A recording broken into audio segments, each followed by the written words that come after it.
السلام علیکم ورحمۃ اللہ وبرکاتہ۔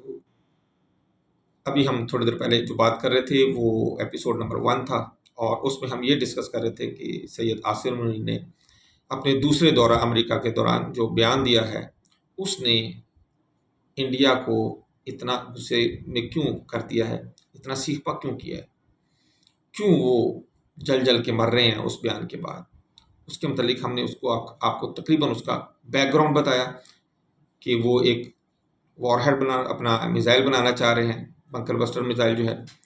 تو ایک تو وہ تھا، دوسرا ان کے آرمی چیف نے ایک بیان دیا تھا، پھر کسی حد تک ان کے جو ایئر چیف ہے ان کا بھی ایک بیان اس کے بعد آیا۔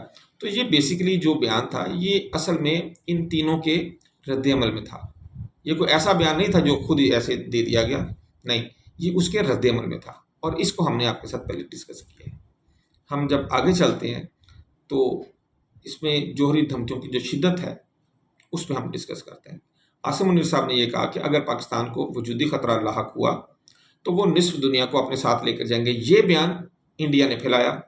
اصل بیان یہ تھا کہ اگر پاکستان کے وجودی خطرہ لاحق ہوتا ہے تو پاکستان انڈیا کو بھی اس میں لپیٹ لے گا، جانے نہیں دے گا کہیں۔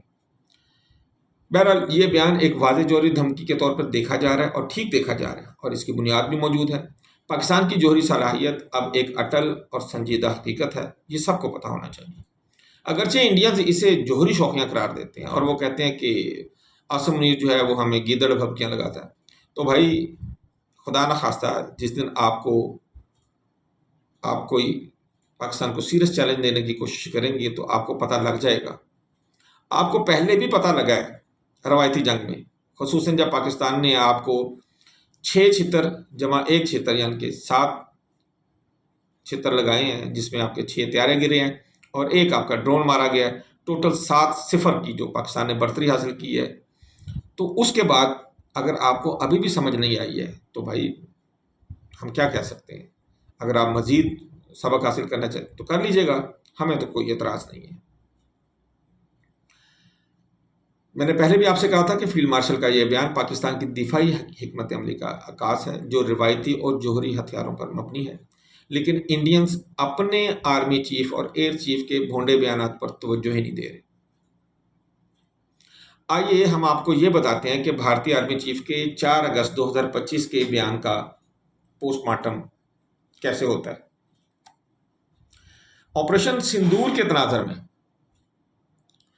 بھارتی فوج کے دعووں پر نظر ڈالیں تو بھارتی آرمی چیف جنرل دویدی، اس طرح کا کوئی نام ہے، اگر تو میں غلط لے رہا ہوں تو میں معذرت چاہتا ہوں، جنرل دویدی نے اپنے بیان میں آپریشن سندور کو ایک اسٹریٹجک کامیابی قرار دیا۔ دیکھیں کیسی زبردست بات ہے، اسٹریٹجیکلی کہتے ہیں جی ہمیں کامیابی ہوئی ہے انڈیا کو۔ اب اللہ جانے اتنے چھتر کھانے کے بعد اگر کوئی ملک کہتا ہے کامیابی ہوئی ہے تو پھر تو ہم کہیں گے اللہ کرے آپ کو ہمیشہ اسی طرح کی کامیابیاں ملتی رہے، بلکہ اللہ کرے آپ کو اس سے بھی اچھی کامیابیاں ملیں، جس میں فی الحال تو آپ کے 7 گرے ہیں، پھر 70 گرے ہیں آپ کے، اور آپ کہیں ہمیں اسٹریٹجک کامیابی ملی ہے۔ شاء اللہ اکبر، آمین ثم آمین۔ تو بھارتی آرمی چیف جنرل دویدی نے اپنے بیان میں آپریشن سندور کو ایک اسٹریٹجک کامیابی قرار دیا۔ پھر اس سے آگے والا جو لفظ ہے یہ غور کے قابل ہے، انہوں نے کہا کہ یہ شطرنج کی چالوں کی طرح تھا یہ آپریشن۔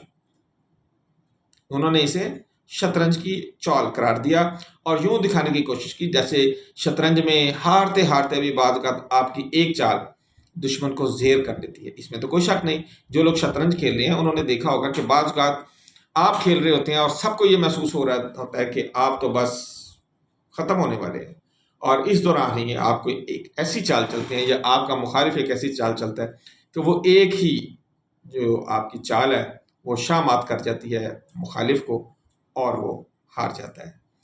تو اپنے الفاظ میں چونکہ پاکستان کو جلد ہی جوابی کارروائی کی دھمکی دی، اور یہ کہنے کی کوشش انہوں نے یہ کی ہے شطرنج کے الفاظ کو استعمال کر کے کہ ایسے ہی بھارت آپریشن سندور میں ہارا نہیں، ہم نے تو پوز کیا ہوا ہے۔ کہنے کا مطلب یہ ہے کہ ابھی شطرنج جاری ہے، ابھی شطرنج جاری ہے، اور ابھی ہماری باری جاری ہے، یعنی کہ پاکستان نے باری لے لی، پہلے انڈیا نے باری لی، پھر پاکستان نے باری لی، تو اب ان کی باری ہے، اور وہ اندرون خانہ ہمیں یہ کہنا چاہتے ہیں کہ ہم آپ کو شاہ مات دینے کی کوشش کریں گے۔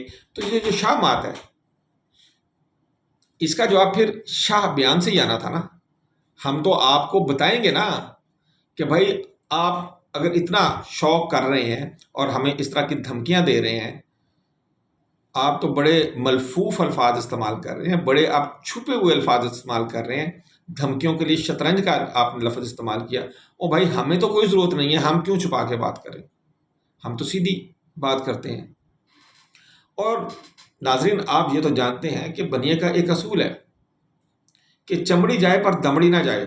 یہ کو میں نے یا آپ نے تو نہیں بنایا، صدیوں سے یہ چلتا آ رہا ہے کہ یہ بیان، یہ محاورہ کہ چمڑی جائے پر دمڑی نہ جائے.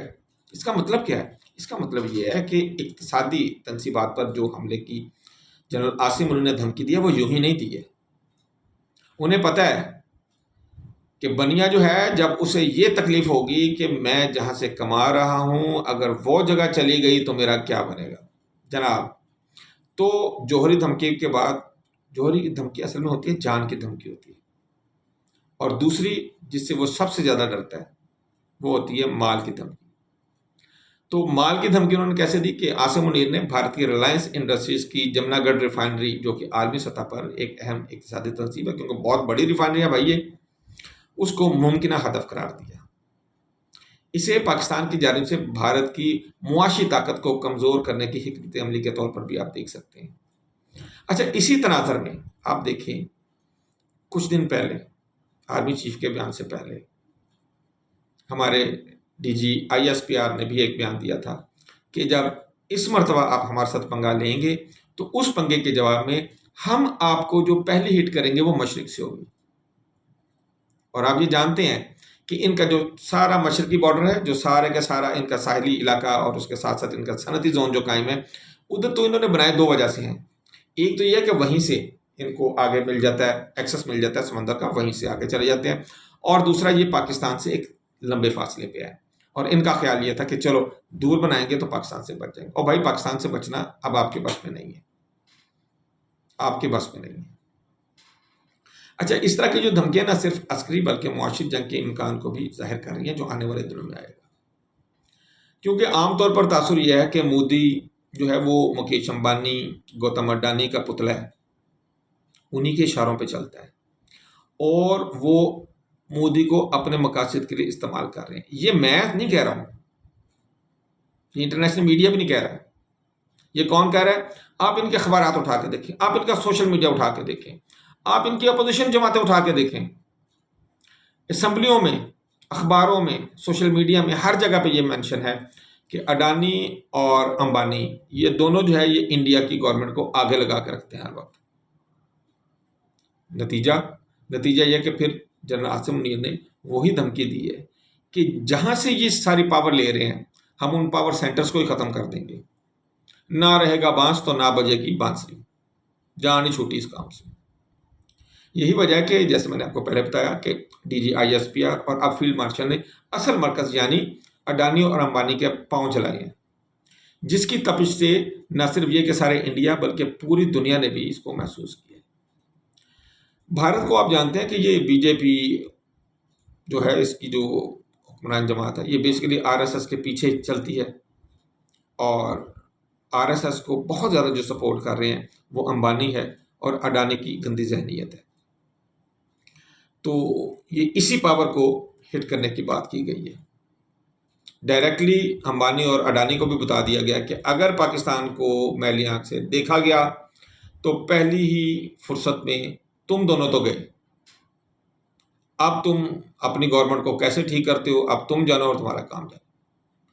اس بارے میں پھر بھارت کا ایک رد عمل آیا اور انہوں نے تو بڑی تنقید کی، وہ تو کرنی تھی. بھارتی حکومت اور میڈیا نے ان بیانات کو غیر ذمہ دارانہ قرار دیا. نہیں تو جو آپ باتیں کرتے ہیں، جب آپ نے 98 میں حملے کیے اور اس کے بعد پاکستان کو دھمکیاں دی، تو کیا وہ آپ پھول برسا رہے تھے پاکستان پہ؟ آپ پاکستان کو کہہ رہے تھے جناب ہم نے ایٹمی دھماکہ کر لیا ہے تو اب ہم اس طرح کریں گے کہ آپ کے ساتھ صلح کر لیں گے اور آپ کے ساتھ کبھی لڑائی نہیں کریں گے. یہ کہا تھا آپ نے؟ یا آپ نے یہ کہا تھا کہ اب ہم نے ایٹمی دھماکہ کر لیا ہے تو اب ہم پاکستان کا بھی دھماکہ کریں گے؟ کہا تھا نا آپ نے. تو اب بھگتو. پاکستان نے ہمیشہ یہ کہا ہے کہ تم ہماری طرف